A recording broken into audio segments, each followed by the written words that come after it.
अस्सलाम वालेकुम 9th class के डियर स्टूडेंट्स। आपके ऑनलाइन वीडियो क्लास में आप लोगों का खैर मक़दम है। तो आज हम जो चैप्टर पढ़ रहे हैं वो है उर्दू कहाँ पैदा हुई। तो ये जो सबक है ये प्रोफ़ेसर नज़ीर अहमद मलिक ने लिखी है। तो पहले हम जानते हैं प्रोफ़ेसर नज़ीर अहमद मलिक के बारे में, उसके बाद हम निसाबी जो सबक है उसका इक़्तिबास पढ़ते हैं, ठीक है। तो प्रोफ़ेसर नज़ीर अहमद मलिक जो है वो 31 दिसंबर 1952 को पैदा हुए थे। कश्मीर यूनिवर्सिटी से उर्दू में उन्होंने एमए और फिर पीएचडी करने के अलावा अलीगढ़ मुस्लिम यूनिवर्सिटी से लिसानियात में भी एमए की डिग्री हासिल की। लिसानियात मीन्स लिंग्विस्टिक्स, हाँ, यानी लैंग्वेज के बारे में। मैसूर से इल्म सोतियात में 2 एडवांस्ड कोर्सेज़ भी पास किए। इल्म सोतियात क्या होती है? फ़ोनोलॉजी, यानी जो लैंग्वेजेस में जो साउंड्स होते हैं उनके बारे में उन्होंने 2 एडवांस कोर्सेज़ भी किए, ठीक है। वो इस वक्त कश्मीर यूनिवर्सिटी के शोबे उर्दू में प्रोफेसर की हैसियत से काम कर रहे हैं। तदरीस, तहक़ीक़ और तनक़ीद इनके दिलचस्पी के ख़ास मैदान हैं। तदरीस मीन्स पढ़ाना, तहक़ीक़ मीन्स रिसर्च, तनक़ीद मीन्स क्रिटिसिज़म, यानी किसी भी मतलब लिटरेचर का कोई पीस होगा, कोई नज़्म, कोई नसर, उनको अच्छी तरह से स्टडी करके उसके बारे में एनालाइज़ करके लिखने को हम कहते हैं तनक़ीद। अच्छा, चनांचे उनके कई इल्मी, तनक़ीदी और तहक़ीक़ी मज़ामीन शाया हो चुके हैं। उनकी किताब उर्दू रस्मुल ख़त, इर्तिक़ा और जायज़ा पर Jammu Kashmir academy of art, culture and languages ने उन्हें स्टेट अवार्ड से नवाजा है।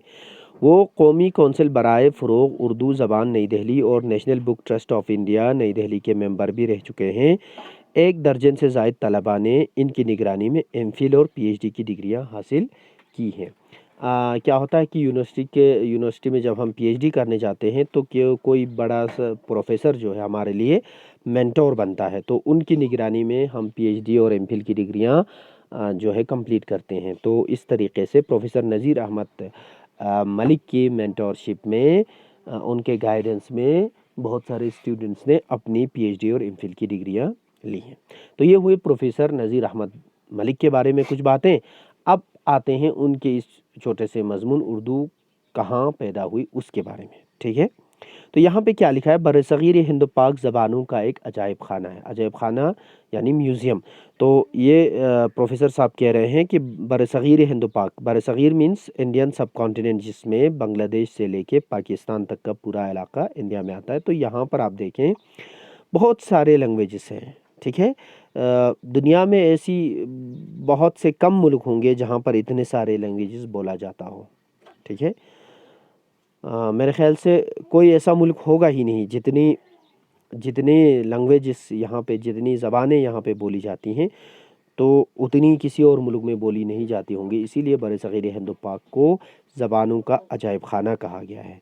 यहाँ लातेदाद छोटी बड़ी ज़बानें बोली जाती हैं। इन तमाम ज़बानों के ख़ित्ते और इलाक़े मुतय्यन हैं। हर एक ज़बान का अपना एक ज्योग्राफिकल एरिया है कि किस एरिया में कौन सी ज़बान बोली जाती है। जैसे हम कहते हैं हमारे यहाँ ज़िला करगिल की ही अगर हम बात कर लें तो यहाँ पर कम से कम 4 ज़बानें बोली जाती हैं, जिनमें सबसे बड़ी पुर्गी है, ठीक है।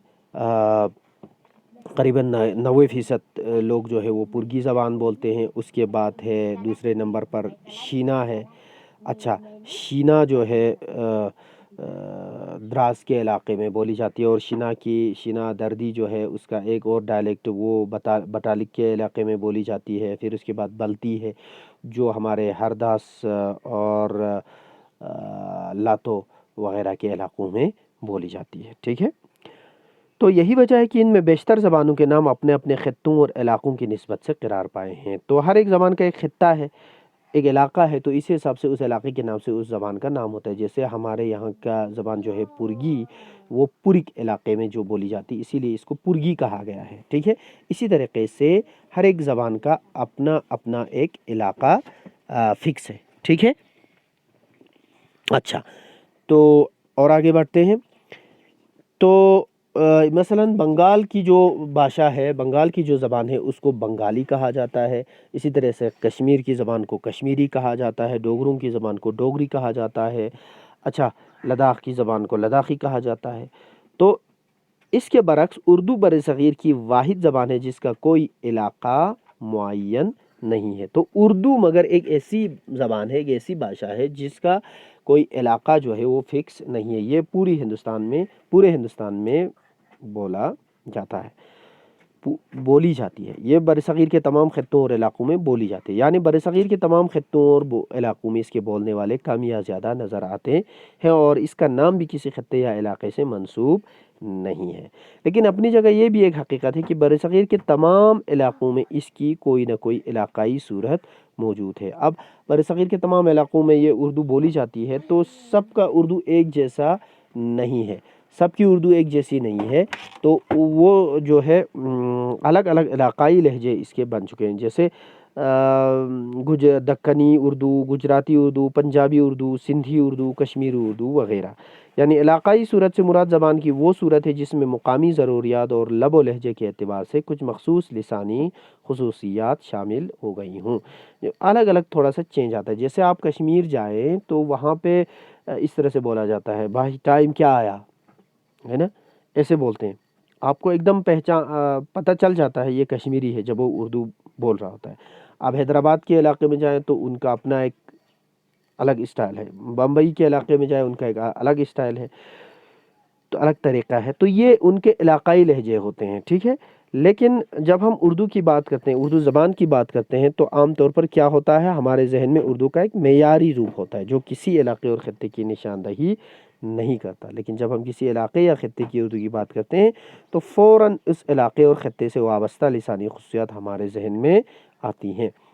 تو مثلاً ہم ایسے بولتے ہیں اردو، تو اس کا مطلب یہ ہے کہ اردو کا سٹینڈرڈ ورژن ہے، اردو کی سٹینڈرڈ ورژن کی ہم بات کر رہے ہیں، معیاری اردو کی ہم بات کر رہے ہیں۔ لیکن جب ہم ایسے بولتے ہیں حیدرآبادی اردو تو ہمیں ایک دم سمجھ میں آ جاتا ہے کہ حیدرآباد والے اردو کیسے بولتے ہیں، وہ ہمارے ذہن میں آ جاتا ہے۔ بمبئیا اردو، تو ہاں ایسا ہمارے ذہن میں آتا ہے کہ بمبئی والے کیسے اردو بولتے ہیں، ٹھیک ہے۔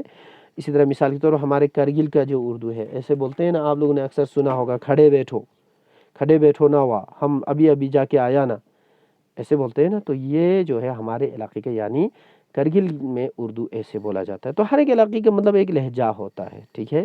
آپ لہ جائیں گے تو وہاں کی اردو تو اس کا تو اور ہی عجیب و غریب لہجہ ہے، ٹھیک ہے۔ اچھا چلیے، تو بہرحال ہم آگے بڑھتے ہیں۔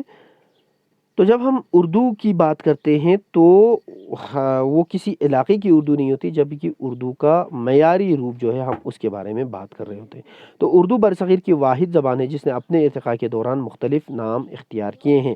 تو اردو جب پہلے اردو بنی، اردو نے ترقی کی، تو اس دور میں جو ہے اس نے مختلف نام جو ہے وہ اختیار کیے ہیں، ٹھیک ہے۔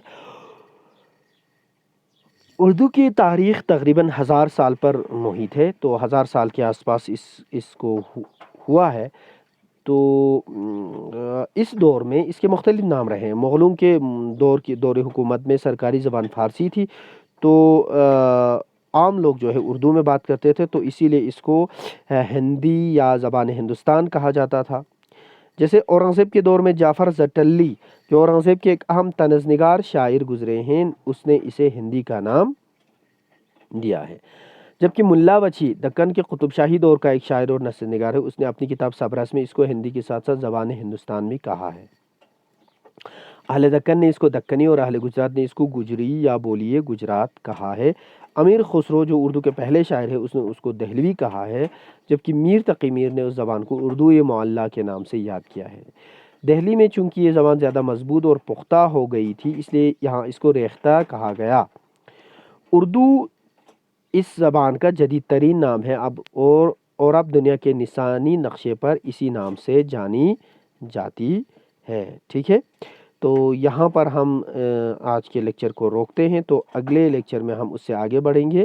تو تب تک کے لیے خدا حافظ۔